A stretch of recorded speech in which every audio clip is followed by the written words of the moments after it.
Group Chief Executive Officer of Nigeria's National Oil Company, NNPC Limited, has addressed the ongoing debate about fuel subsidy in Nigeria. In a chat with State House correspondents, Bele Kyari clarified that the NNPC is not incurring subsidy costs. Kyari highlights that market forces and global oil prices determine fuel prices in Nigeria, and that there is no financial burden placed on the government or taxpayers due to subsidies. On queues resurfacing, Kyari reassures the public that there is sufficient product supply and no significant issues regarding the delivery, while efforts are also being actively pursued to address critical matters related to access of foreign exchange. Joining me to discuss this further is our Rice business analyst, Chika Mbonu, live here in our Lagos studios. Good morning. Morning. You are back, but is subsidy back? Oh, God, I can see you from yesterday, so you're back. But is subsidy back? Oh God! I mean, this mathematics or the subsidies, thing seems intractable. I mean, it looks like so sweet that people don't want to leave it. It's like a fishbowl. It's so sweet that people don't want to leave it, let it go. They want it to just be there. And so the mathematics of subsidy. I have said it before that we are confronted with two situations when we're looking at subsidy in Nigeria. The first situation is that the key component of the cost of the PMS, petrol in Nigeria, is the price of crude oil. And as the price of crude oil goes up, expect the price of PMS to go up. Yeah. Because that's the major input into the refining of, into the production of petrol. So if, as Mr. Sele said, at the commencement of the subsidy removal, crude oil price was about $80 per barrel. Now it's about almost $100 per barrel. So there's an expectation that the price of PMS should also go up, unless, of course, at the first calculation done by NNPC, they already, use, a higher price of crude to calculate that. So now there's kind of a clawing back, walking back from the answer. Yeah, excuse me. So the other element of it is the fact that because all the petrol we use in Nigeria now is imported, and because it's imported, that pass-through effect of the exchange rate is also important. Now, the issue is because the issue, therefore, is this. NNPC, as confirmed by the MD of NNPC, is the sole importer now because it says the other importers are finding it difficult to source foreign exchange. So the monopoly is back? Back. So the calculation of NNPC is here worried. Is the mathematics that gets you bothered? Yeah, it's bothered. Is here worried because he says, guys, we don't have subsidy. But I'm trying to find the net. How do we net things? How do they net If stuff? you look, if I've seen the calculations done by the other parties, the downstream players, if you use the market price of dollar, which is about 1,000 naira to the dollar now, clearly the landed cost is about 720 naira, 730 naira per liter. Which is above the pump price now of 600 naira. Clearly that's that. Yes. So what if you use the CBN rate, interbank rate, yes, about 7.55%. Nigerian foreign exchange market rate, yes, of 7.55. 7.55. Yes. Maybe you get some moderating the price. Okay. Now, what you should look at is look at the price of diesel. The price of diesel, the price of petrol normally hogs the price of diesel. So the price of diesel is about 1,000 naira or whatever it is per liter now. The price of petrol, it should maybe lag it by about 100 naira. Yeah, it should about 750, 800 naira. So that's that. But NNPC MD says there's no subsidy and that they're recovering all their costs. So the mathematics is what the issue is. So it looks like we're in good time. Yeah, they say they're recovering their costs. But I keep saying that the beautiful thing for all us at the country is that, remember before that, by the way, he said also something good for us at the country, that the liftings have reduced by about 30%. Of crude oil?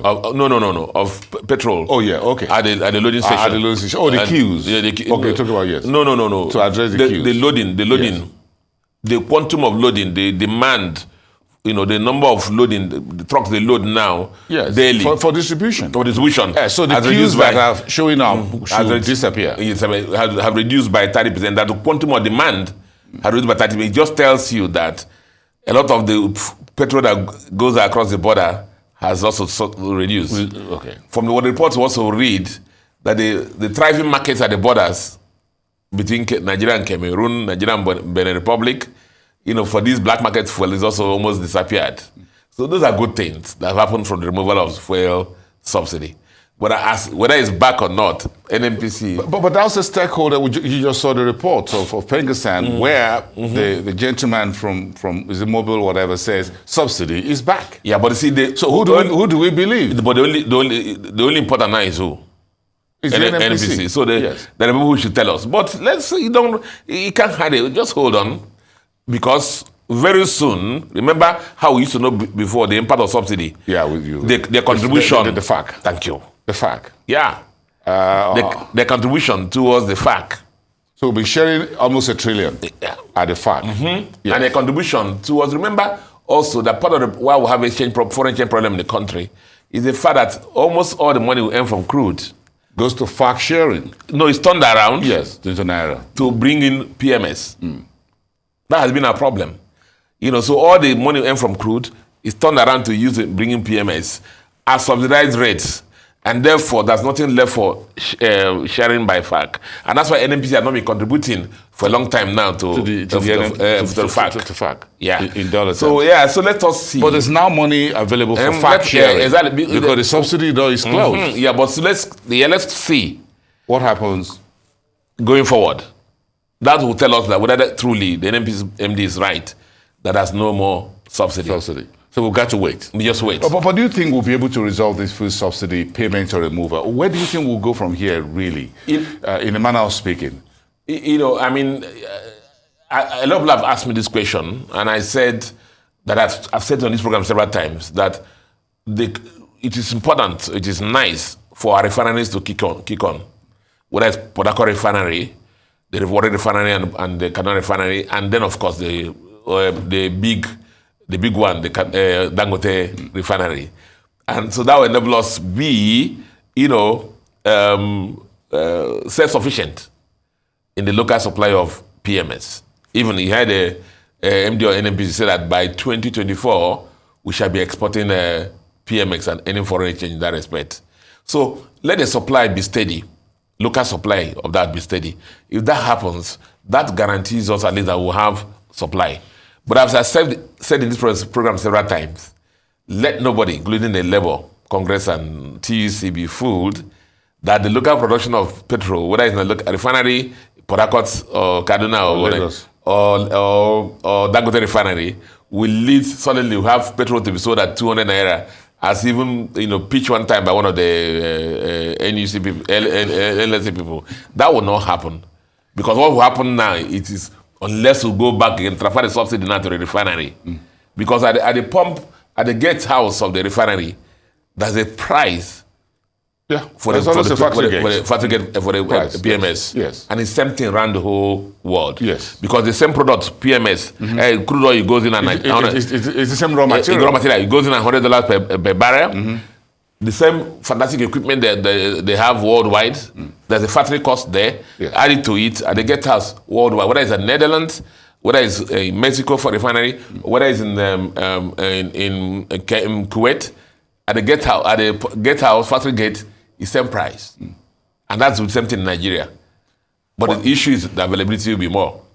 Yeah, so at least we got it. It looks like the subsidy conversation is not going anywhere anytime soon. At least not between now and the end of the year. I told you, let's wait to see whether what FAC, what will happen to FAC. October and November. October and November. Let's see whether NNPC will report. Because if NNPC is turning around and using that to do the recovery or whatever what they use, yes, whatever they're going to contribute to the pool to be shared by the states and federal government will of course reduce. We'll know what has happened in the interim. So we can compare and contrast. Patience is the word. And that will validate or otherwise, what the NNPC MD is saying. Okay, so the central bank is refuting reports that the e-naira policy is a threat to the country's financial stability. Some news, that report came out. What do you make of that? Okay, we did this story. Were you surprised? No. We did this story about, I think, 2 or 3, I think last week. Yeah, last week. Yes. Or Thursday, something like that. About that. See, the truth is that from beginning, that fact was expressed as one of the fears of the e-naira, especially because of the fact that the Central Bank of Nigeria, remember how I analyzed it, that what happened now is that the purse is being held by Central Bank of Nigeria now, yes, not the banks. So to fund your purse now, your purse now is being held by Central Bank. So you take the cash from your bank to the Central Bank take it. And Central Bank holds it. And it's not available in the general liquid circulation. Available for banks to on-lend, unlike other, ventures of money. Yes, that is in the vault. That is vault. So that's the issue with that. So, but you see, you read in between the lines, I'm aware that the CBN e-naira program is graduated. There are stages in it, and just to test the waters until, and because, this, we've not been this way before. So you don't just open the floodgates and we don't know the impacts. So they're measuring the impacts. If you read the press release, you find out that they said it there. It was and I know that that's the truth. That there is a process. They're going step by step. The wholesalers, the retailers, and then CBN is holding it before it becomes a real, a real thing.